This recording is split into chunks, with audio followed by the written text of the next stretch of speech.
For the Lakers to have any shot of improving next year, they're going to have to put up with LeBron James drama. Ben Casparius gets a well-deserved promotion.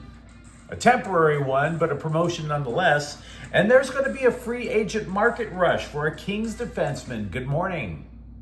I'm James. And this is your daily dose of sports and snark for the greatest sports city in the world, Los Angeles. This is the Faithful Angelenos Morning Report. It is June 12th, 2025. Welcome back to the Sanctum Sanctorum of LA Sports. Do you like being in the know about LA? Well, if you do, clickety-clack the like button. Clickety-clack the subscribe button. There's a notification bell. Hit that. It'll let you know when we drop new content. Sharing is caring. Let people know we exist. And by all means, comment. Now, before we go through the news and notes, a quick look at the scoreboard. Dodgers 5, Slime Diego 2. Dodgers win the series with our evil neighbors to the south. The magic number drops to 94. And the Sparks went up to Vegas and they defeated the Aces 97-89. Meanwhile, today, there are no games involving LA teams. So let's do our best not to get sprayed in the face with tear gas. Just saying, looking out for us all. The NBA offseason technically could begin as soon as Monday. So enjoy the finals while you can, because once that trophy gets handed out, all you're going to hear about is LeBron James drama. And I get it.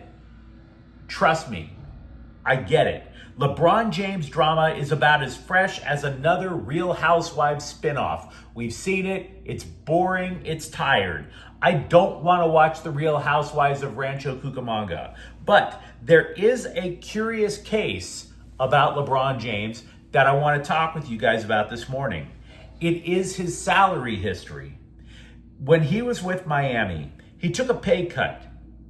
He could have gotten the max. He took a pay cut because he wanted to build the Heat into a dynasty, which of course he did. 3 consecutive titles. But he did not make, or I should say, he did not like some of the decisions that the front office made with that gift. And make no mistake, it is a gift for a player who should get the max to take less than the max.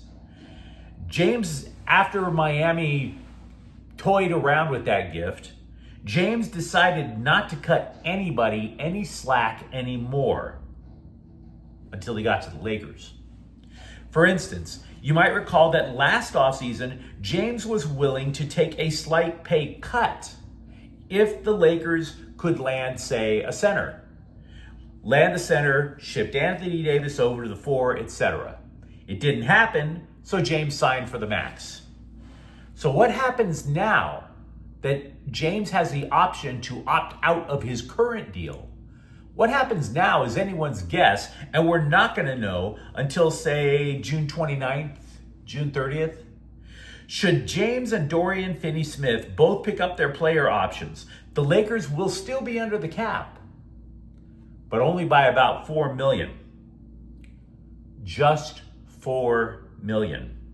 And the Lakers have needs that $4 million cannot cover. The primary need is that they have no centers, and they need 2. Yeah, you're reading, the Lakers need a center. No. They need 2. Because one center is not going to cut it when that center gets in foul trouble. Okay? So they need 2. Drafting 2 rookies, not going to cut it. You're not going to take a rookie late in the first round and have him start for the entire year. So trades might get you something. A sign and trade, there's that possibility. But the most efficient route for the Lakers to get better is for James to take less money. Which would be a gift. I'm not saying James should do it. James should consider it, especially if, as we're led to believe, he has 4 rings. He obviously wants to catch Michael Jordan, which would mean he would have to play 2 more years and get rings in both of those years. So then you go and say, okay, did the Lakers treat LeBron James right? Because you could argue pluses and minuses. Just because you happen to like the Lakers, and I am a Lakers fan, it doesn't mean everything that they do is right. So, on the plus side of treating LeBron James right, they drafted his son. They traded for Russell Westbrook when James wanted it. Didn't work out, but James wanted it. On the minus side, they traded Davis away without keeping him in the loop. When you're making blockbuster trades, you keep your superstar in that loop. So that's kind of an insult. Whether or not the Lakers intended to insult LeBron James or not. They also let Alex Caruso go. James loved playing ball alongside Alex Caruso. So, pluses and minuses. And for that matter, what if LeBron James says, you know what, I'll give you the benefit of the doubt and take a cut and pay, but only if you sign somebody I want? And what if it's not a center? For example, he's close friends with Chris Paul, who wants to play in LA. Chris Paul's 40 years old, guys. And by the way, he's a guard. Even a young, athletic Chris Paul, and by the way, he's no longer young or athletic. Even a young, athletic Chris Paul can't box out 7-footers under the rim. So you tell me. You tell me. Because any way you look at it, this is the deal that we all made when we became Laker fans. There is always going to be drama with this team. Always. And by the way, if you don't think that drama preceded LeBron James, you're forgetting Shaq and Kobe. That was drama. And by the way, Magic Johnson, remember him? Magic's gone public, suggesting that the Lakers make a play for Kevin Durant. 36-year-old Kevin Durant. Why? Because Johnson says that the Lakers are too slow. Look, I think we all agree we should be happy that Magic Johnson has lived long enough to see age 65. Can we just be real? The odds of that happening didn't seem all that good, say, in November 1991. But how the hell do you get quicker adding somebody who's 36? I realize a 36-year-old can beat a 65-year-old in a foot race, especially when the 65-year-old has to stop halfway to take his meds. But that is no answer. The only reason, by the way, I'm bringing up Magic Johnson saying he wants Kevin Durant is Magic has Jeannie Buss's ear. So I'm not saying you put money on it. I'm just saying that when it comes down to the Lakers, there's going to be drama. Ben Casparius has been promoted to the Dodgers rotation until further notice, or until his arm melts off his body, either way. Dave Roberts told the LA Daily News, quote, with things that are going on with the rotation, obviously the way Ben's performed, being a former starting pitcher, we kind of like this transition, unquote. So if you're looking for a feel-good story, aside from the obvious, feeling good about winning a title, it's Casparius. He is a 5th-round draft pick out of 2021. He was called up last season, and he has been nails ever since. Sub-3 ERA during the latter part of the regular season, sub-2 ERA against both the Mets and the Yankees in the postseason. And of course, his ERA is under 3 now. All you want, you just simply get positive results out of the guy. The only knock on him is that as a spot starter and as a reliever, he's never had to face a lineup for a 3rd time. So how deep in the game does he really get you as a starter? Also, regarding Dodger pitching, some dingle-douche scribe wrote that the Dodgers could trade Tony Gonsolin once the pitching staff gets healthy. And that, just on its own, set the internet ablaze. Oh my God, the Dodgers could trade away a former All-Star. Who doesn't love a trade rumor? After all, if it happens, you'd have Blake Snell back, you'd have Tyler Glasnow back, Roki Sasaki back, Shohei Ohtani back. Yep, once the Dodger pitchers get healthy, guys, the Dodger pitchers are never healthy. You jackass scribes. You jackass scribes. The Dodger pitchers are never healthy. So why don't we just step back from that steamy hot trade rumor, okay? The scribe, by the way, his name is Zach Presnell. He lives in Columbus, Ohio. Yes, that enchanting baseball hotbed. Columbus, Ohio, home of the AAA Clippers.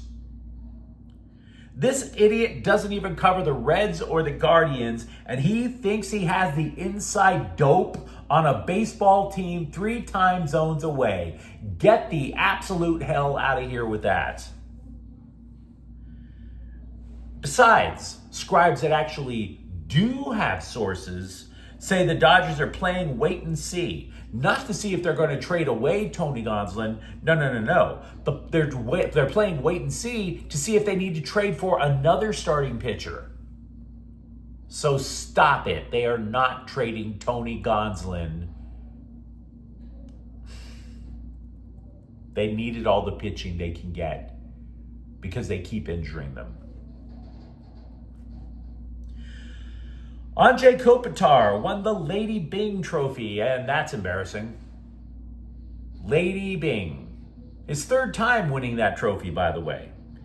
You know how hockey players don't touch conference championship trophies because they think it'll jinx their Stanley Cup odds, right? If I won the Lady Byng Trophy, I'd be like, yeah, just FedEx that paperweight and don't tell anybody. Thanks. But that is not the big news for the Kings today. The Athletic is reporting that the Kings continue to talk contract with upcoming free agent defenseman Vladislav Gavrikov. And it's extremely difficult to gauge what's going on. Because I originally was reading estimates that he could sign a contract for about $7 million. Now the market has gained momentum.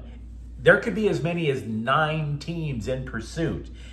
If he could get, say, $8 million, which doesn't seem out of common sense right now, the Kings would have to get clever if they want to go big game hunting in free agency, because they have to face reality. Right now, Gavrikov actually is big game.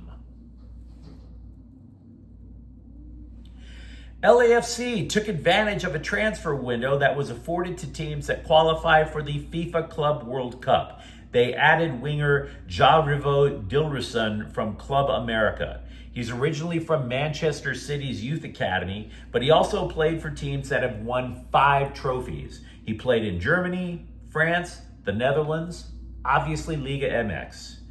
LAFC will open the tournament against Chelsea on Monday.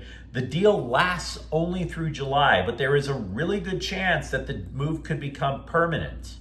Why? Because the Black and Gold sent winger Cengiz Under back to Istanbul. See, a club last year loaned Under to LAFC for just a year. Now, the dude scored twice, but he also injured his hamstring in a recent match against Club America. So, not available for the tournament.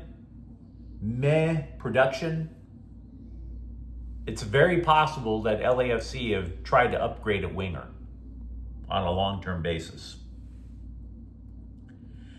The latest entry in a never-ending pile of lists that CBSSports.com produces is the best move made by every AFC team in the offseason.